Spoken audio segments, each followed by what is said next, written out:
Hello বন্ধুরা, দেখো আজকে বাড়ির অনুষ্ঠানটা কিসের, আর সেটা তো এই ভিডিওটা দেখলেই বুঝে যাবে। আর গেছো অন্তত ততক্ষণে। আর দেখো, আর মানে লুকিয়ে কি হবে, আমার ছেলের অন্নপ্রাশন, আর সেটাই আয়োজন করা হয়েছে ছোট করে।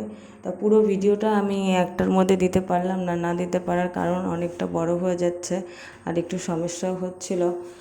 তার জন্য পুরো ভিডিওটা একটাই করতে পারলাম না, ওর জন্য কেটে কেটে এটা কিছুটা দিলাম, আবার পরে আরেকটা দেবো। আর দেখো, ছেলেকে গুছিয়ে দিয়েছে, আর ছেলেকে সাজিয়ে টোপর টোপর পরিয়ে, এত সকালবেলা অনেক সকালে এসেছিলো, তাই অত সকালে স্নান করানো সম্ভব হয়নি। আর স্নান করানোর সময় ক্যামেরাম্যান আসার কথা ছিল, তা সেও এসে উপস্থিত হয়নি। ওই কারণে ওকে স্নান না করিয়ে গঙ্গার জল ছিটিয়ে নেওয়া হয়েছে। আর তারপর আমাকে বললো একটু, মানে গুরুজন এসেছে, মানে গোসাই এসেছে আশ্রমের, তাকে একটু মানে কী বলবো, আরতি করে একটু মালা টালা পরিয়ে দিলাম আর আপ্যায়ন করতে বললো। আমি তো তেমন কিছু পারি না, যতটুকু পারলাম ততটুকু করার চেষ্টা করলাম। তারপরে আমি মিষ্টি খাওয়াতে গেলাম, বললো খাবে না।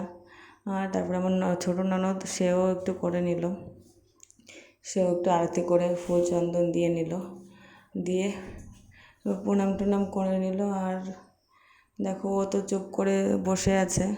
তোমরাও কিন্তু সবাই মিলে ওকে আশীর্বাদ করো, যাতে ওর সারা জীবন ভালো যায়, সুস্থ স্বাভাবিক থাকে। সবার আশীর্বাদে ওর মঙ্গল হবে, তাই তোমরা সবাই ওকে আশীর্বাদ করো। আর দেখো, ননদের জায়গায় সব কিছু করে নিচ্ছে। আমি তো অত কিছু পারি না, ননদ তো আমার থেকে অনেক সিনিয়র, ওই কারণে উনি অনেক কিছুই জানে। আর এবার ওকে খাইয়ে দেবে, কিন্তু খাওয়ানোর পরে ও তো কান্না করে দিচ্ছে। কান্না করার কারণই একটা, আর ওর সামনে এত জোরে জোরে জোকার দেওয়া হয়েছে। ও তো এত বড় বাচ্চা মানুষ, ও তো শব্দ সহ্য করতে পারবেই না, কারণ ও তো ভয় পেয়ে যাচ্ছে। ওই কারণে ও কান্না করে দিয়েছে, আর প্রথম খাচ্ছে, আর তার জন্য একটু আলাদা স্বাদ পেয়েছে। আর দেখো, এবার চলে এসেছে, ওকে দিদি নিয়ে নিল ওকে।